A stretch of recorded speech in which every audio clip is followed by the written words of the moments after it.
আল্লাহর নবী মুসা কালিমুল্লাহ আল্লাহর কাছে দরখাস্ত করে, আল্লাহ আয় রাব্বুল আলামিন, দুনিয়ার মধ্যে প্রত্যেকটা মানুষের বন্ধু থাকে, থাকে কি থাকে না? দেখবেন বাজারে যাওয়ার সময় একজনের জন্য আরেকজন দাঁড়ায় আছে, দাঁড়ায় আছেন কেন? কারণ কুদ্দুস ভাই আসুক, কুদ্দুস ভাই সহ বাজারে যাবো, যায় কি যায় না? চার দোকানে যায়, কুদ্দুস ভাইকে নিয়ে যায়, যায় কি যায় না? এই যে ভাব, একটা মহাব্বত, কারো না কারো সঙ্গে বন্ধুত্ব থাকে। মুসা আলাইহিস সালাম আল্লাহকে প্রশ্ন করে, আল্লাহ দুনিয়ার মধ্যে প্রত্যেকটা মানুষের বন্ধু থাকে, জানতে চাই জান্নাতেও কি আমাদের বন্ধু হবে না একা একাই থাকবো?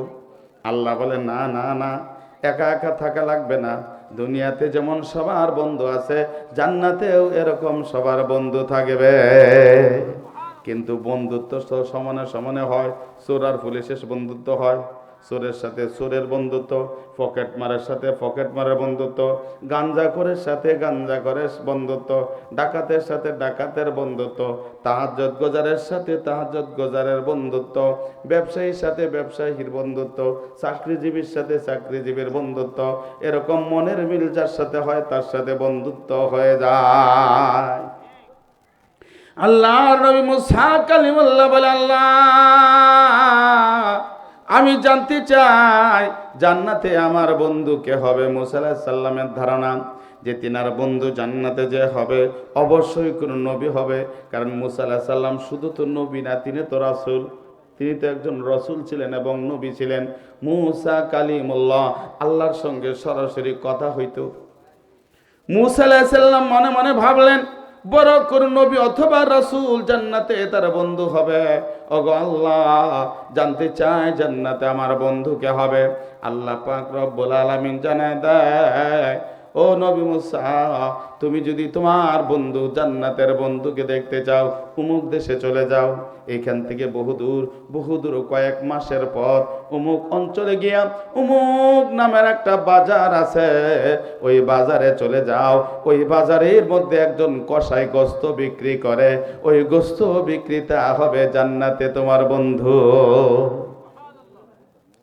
মুসা আলাইহিস সালাম রওনা হয়ে গেলেন। মাসের পর মাস অতিক্রম করে চলে গেল, ওই অঞ্চলে খুঁজে খুঁজে বাজার বের করছে। এরপরে কসাই খুঁজে পাইছে, চিন্তা করে সে এমন কি আমল করে যেই আমলের কারণে নবী না হয়েও জান্নাতে একজন নবীর সাথে থাকবে, একজন নবীর বন্ধু হয়ে জান্নাতে থাকবে। দেখতে চাই কি আমল আছে। দূর থেকে তাকায় তাকায় দেখে কি আমল করে, না কোনো আমল নাই। গোস্ত কাটে, ওজন করে প্যাকেট করে দেয় আর টাকা নেয়। অন্য কসাইরা যা করে সে তাই করে, আলাদা কোনো আমল নাই। মুসা আলাইহিস সালাম চিন্তায় পড়ে গেলেন। সারাদিন লক্ষ্য করেন, যতক্ষণ গোস্ত বিক্রি করেছে আলাদা কোনো আমল দেখলো না। শুধু একটু পার্থক্য, বাড়ির জন্য কয়েকটা ভালো ভালো গোস্তের টুকরা টোপলার মধ্যে ব্যাগের মধ্যে আলাদা রাইখা দিছি, এতটুকু শুধু আলাদা। যখন গোস্ত বিক্রি করা শেষ, সব কিছু গোছাচ্ছে, মাল সামান গোছাচ্ছে, বাড়ি যাবে। মুসা আলাইহিস সালাম সামনে গিয়া বলে, ভাই আমি একজন মুসাফির, বহুদূর থেকে আসি। এই এলাকায় আমার কোনো আপনজন নাই, কোনো আত্মীয় স্বজন নাই, এলাকার কোনো মানুষ আমাকে চিনে না, আমিও এলাকার কোনো মানুষকে চিনি না। আমি কোথায় থাকবো, থাকার কোনো জায়গা নাই। ভাই যদি দয়া করে আপনার বাড়িতে আমাকে মেহমান হিসেবে আশ্রয় দিতেন। কসাই বলতেছে, ভাই অসুবিধার কোনো কারণ নাই, মেহমান আসা তো এটা অনেক বড় নিয়ামত। কারণ মেহমান যেই বাড়িতে আসে ওই বাড়িতে আল্লাহ মেহমান যাওয়ার আগেই মেহমানের রিজিক পৌঁছায় দেয়। পয়গম্বর বলেন, কেউ যদি মেহমানের জন্য 1 টাকা খরচ করে, আল্লাহ তাআলা তার আমল নামায় 1000 টাকা আল্লাহর রাস্তায় সদকা করার সব আল্লাহ তাআলা দিয়ে দেয়। মেহমান যখন আসে আল্লাহর পক্ষ থেকে রহমত নিয়ে আসে। মেহমান যখন যায় এই বাড়িতে বরকত রাইখা যায়। পয়গম্বর বলেন আল্লাহর কোন বান্দা, আল্লাহর কোন বান্দি যদি একজন মেহমানকে ইজ্জত করে, একজন মেহমানের কদর করে, একজন মেহমানের সম্মান করে, আল্লাহ পাক রব্বুল আলামিন এত খুশি হয়ে যায় 70 জন পয়গম্বরকে ইজ্জত আর সম্মান করার নেকি আল্লাহ তার আমলনামায় দিয়ে দেয়। ভাই, মেহমান তো আসা ফজিলতের বিষয়, বরকতের বিষয়। চলেন আমার সাথে আমার বাড়িতে, শুধু আজকের রাত নয়, যতদিন মন চায় ততদিন থাকতে পারেন। আমার বাড়িতে থাকার অভাব নাই, খাওয়ারও কোনো অভাব নাই। আল্লাহ আমাকে সচ্ছলতা দান করছে। 2-4 জন মানুষ যদি মাসের পর মাস, বছরের পর বছরও আমার ঘরে খায়, আমার কম পড়বে না, শর্ট পড়বে না। আমার সন্তানরা এক বেলায় না খায় থাকবে না, অসুবিধা নাই, চলেন আমার সাথে। এইবার মুসা আলাইহিস সালাম বলে, ভাই তুমি আগে আগে যাও, আমি পিছনে পিছনে যাই। মুসা আলাইহিস সালামের উদ্দেশ্য হলো, দেখি রাস্তায় যাইতে যাইতে এমন কি আমল করে, যে আমলের কারণে আল্লাহ তাআলা তাকে জান্নাতের উচ্চ মাকাম দান করবেন, এবং আমার মতো একজন জলিলে কদর পয়গম্বর, একজন নবী, একজন রাসূলের বন্ধু হইয়া জান্নাতে থাকবে। এই আমলটা দেখতে চাই। আল্লাহর বান্দা আগে আগে যায়, কিন্তু তার বাড়ি একদিকে, সে যায় আরেক দিক দিয়া। পথ চলতে চলতে একটা গোরস্থানের কাছে দাঁড়ায় চোখের পানি ফেলায় কান্দে আর বলে, মেহমান, আপনি বলেছেন আপনার বাড়ি বহুদূর, এই এলাকায় আপনার কোনো আপনজন নাই। আপনি যেহেতু বহুদূর থেকে আসেন, তাহলে তো আপনি একজন মুসাফির। মুসাফির যদি আল্লাহর কাছে হাত তোলে, মুসাফিরের দোয়া আল্লাহ ফেরত দেন না। ও ভাই, আমার বাড়িতে যাওয়ার এইটা কিন্তু রাস্তা না। এই গোরস্থানে আমার বাবা এই গোরস্থানে শুয়ে আছে। যেই দিন থেকে আমার বাবা এই গোরস্থানে বাবাকে দাফন করছি, ওই দিন থেকে আমি আর বাজার থেকে বাড়ি যাওয়ার যে রাস্তা, ওই রাস্তা দিয়ে আর কোনোদিন যাই না।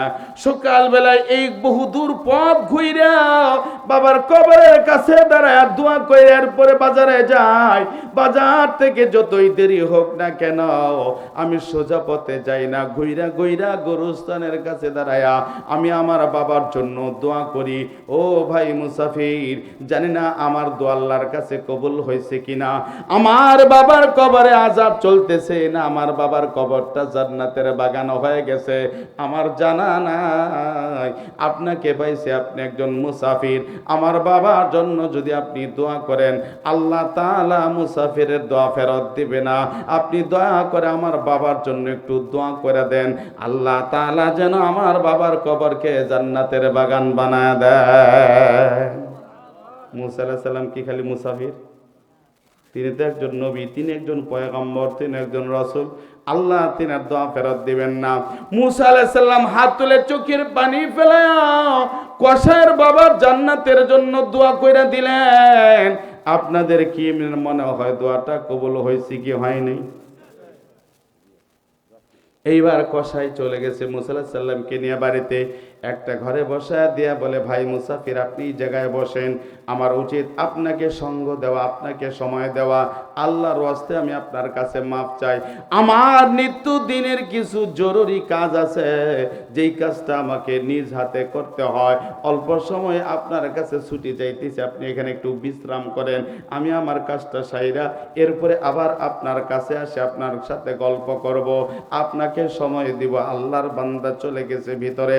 মুসা আলাইহিস সালাম চিন্তা করে, দৈনন্দিন তার যেই গুরুত্বপূর্ণ কাজ, যেই কাজ সে নিজ হাতে করে, দেখি হতে পারে এই কাজটা তার জান্নাতে যাওয়ার কাজ হতে পারে, আমার বন্ধু হওয়ার কাজটা হইতে পারে। এই জন্য আড়াল থেকে, দূর থেকে লক্ষ্য করে সে কি করে, টোবলা থেকে গোস্তগুলা বের করেছে, গোস্তগুলা রান্না করেছে। এরপরে একটা ঘরে গেছে, একটা বৃদ্ধা মহিলা, জীর্ণ শীর্ণ পোশাক, জীর্ণ শীর্ণ বয়সে বিছানায় শুয়ে আছে।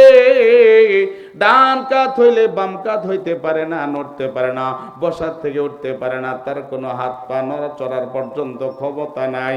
এই যুবকটা, এই কসাই, এই বৃদ্ধার পেশাব পায়খানা, সারাদিন বিছনায় পেশাব পায়খানা করছে, নিজ হাতে পায়খানা গোলা পরিষ্কার করেছে, নিজ হাতে পেশাবের কাপড়, পায়খানার কাপড় নিজ হাতে ধৌত করেছে।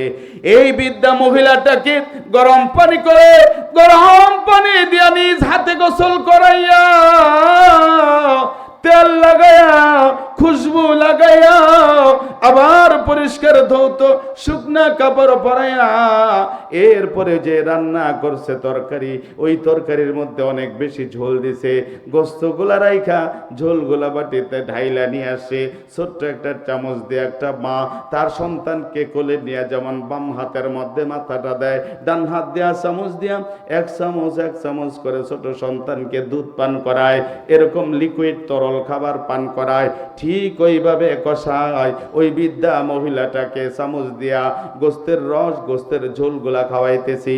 কিছুক্ষণ খাওয়ার পরে আর যখন খায় না, ওই মহিলাটা কি যেন বলে, আল্লাহর বান্দা কষায় বাটিটা রাইখা তাকে মুখটাকে কেবলামুখী করে দিছে, দুইটা হাত উপরে তুইলা দিছে, দুইটা হাত তুলে দিছে। এই বৃদ্ধা মহিলা চোখের পানি ফেলা কান্দে, আল্লাহর কাছে কি যেন বলে। দূর থেকে শুধু ঠোঁটের নড়াচড়া দেখা যায়, কিন্তু আওয়াজ শোনা যায় না, চোখ থেকে পানি ঝরে আর কি যেন দোয়া করে। হাত দুইটা মুখের সাথে মুইসা আবার কষাই তাকে ওভাবে শুয়ে দিয়ে মুসা আলাইহিস সালামের কাছে চলে আসছে। মুসা আলাইহিস সালাম বলে, ভাই এতক্ষণ তুমি যা কাজ করেছো আমি নিজেই লক্ষ্য করলাম। আমি জানতে চাই বৃদ্ধা মহিলাটাকে বলে। বৃদ্ধা মহিলাটা হলো আমার মা। ও মেহমান, আমি আমার মায়ের প্রতিদিন সকাল সন্ধ্যা এইভাবে খেদমত করি, কেন তোমার ঘরে তো তোমার বিবি আছে, সন্তানরা আছে, তারা তো খেদমত করতে পারে। বলে এটা হলো আমার মা, এই মায়ের খেদমত করার দায়িত্ব হলো আমার। আমি যদি আমার বিবিকে দায়িত্ব দিই, আমার বিবি হয়তো 1 সপ্তাহ 15 দিন 20 দিন বা 1 মাস করবে, এরপরে আমার মায়ের সঙ্গে খারাপ আচরণ করবে, আমার মাকে গালিগালাজ করবে, ধাক্কা ধাক্কি করবে, বেয়াদবি করবে। আমার মা কষ্ট পাবে কিন্তু বলতে পারবে না। এই জন্য আমার মা, যেই মা ছোট সময়ে নিজ হাতে আমাকে গোসল করাইছে, আমি কেন সেই মাকে গোসল করাইতে পারবো না? যেই মা আমার পেশাব পায়খানা পরিষ্কার করেছে নিজ হাতে, আমি কেন সেই মায়ের পেশাব পায়খানা পরিষ্কার করতে পারবো না? যেই মা নিজে হাতে রান্না করে নিজ হাতে আমাকে খাওয়াইছে, আমি কেন সেই মাকে নিজের হাতে খাওয়াইতে পারবো না? ও ভাই মেহমান, বলেন না এটা তো আমার মা, আমার মায়ের খেদমত আমি কেন করব না? সারা জীবন তো আমার মা আমার খেদমত করছে, আজকে কেন আমি আমার মায়ের খেদমত করব না? আমি যতদিন জীবিত আছি, আমার মা যতদিন আছে, আমি এই খেদমতের ভার অন্য কাউকে দেব না। কারণ আমার যেই মায়ের পায়ের নিচে আল্লাহ আমার জন্য জান্নাত রাখছে, এই জান্নাতের মালিকানা আমি কাউকে দিতে পারবো না।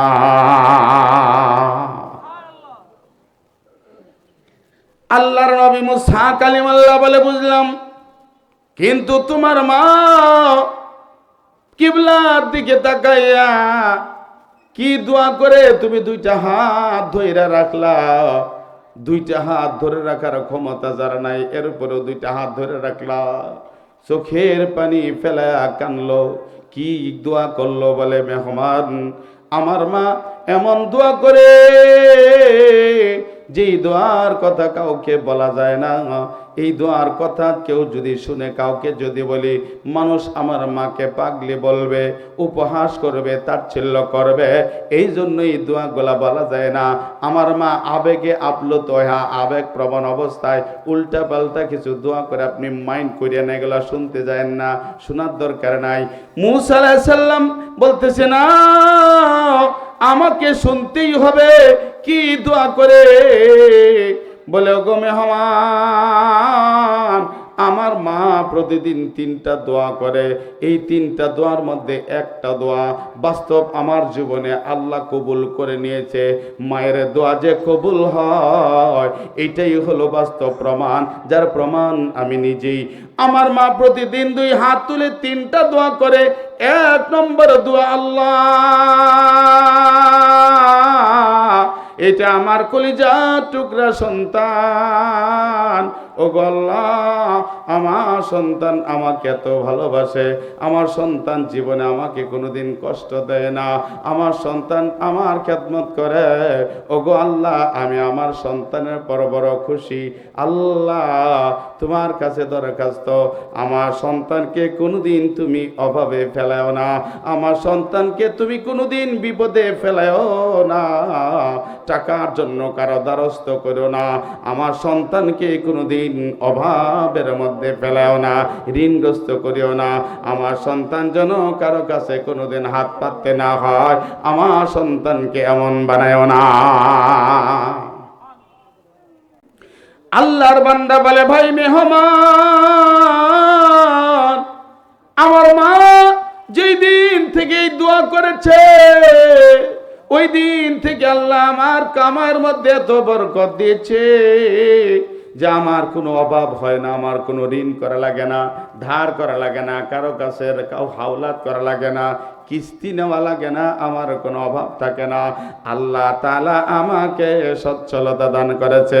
পয়গম্বর আরবি সাল্লাল্লাহু আলাইহি ওয়াসাল্লাম বলেন, কোন সন্তান যদি মায়ের হক বাবার হক আদায় করে, মা বাবার খেদমত করে, আল্লাহ পাক রব্বুল আলামিন তার রিজিকের মধ্যে বরকত দিয়ে দেয়, তার রিজিকের মধ্যে কখনো অভাব হবে না।